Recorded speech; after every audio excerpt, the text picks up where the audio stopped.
Stop chasing, start attracting. The power of becoming life isn't about chasing, it's about attracting. Imagine chasing butterflies, frantically reaching out as they dart away, always out of reach.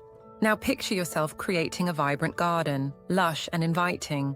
The butterflies come naturally, drawn by the beauty you've cultivated. The difference?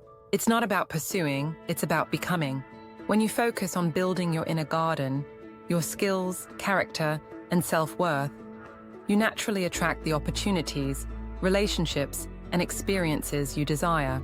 It's not magic, it's alignment. The energy you put into nurturing your talents, loving yourself, and living with purpose becomes magnetic. You draw in not what you want, but what reflects who you truly are. Psychologists call it the law of attraction, but it's deeper than just wishful thinking.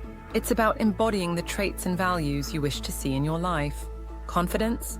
Build it within. Success? Hone your craft. Love? Start by loving yourself.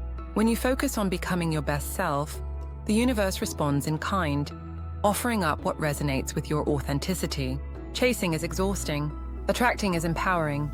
Stop running toward the fleeting and instead pour your energy into your own growth.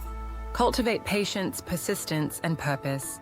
Soon enough, the butterflies, the opportunities, relationships, and moments of joy will arrive, landing softly in the garden of your life. So stop chasing, build your garden, be the person you want to meet, live the life you want to lead, and watch as everything aligns with your blossoming greatness.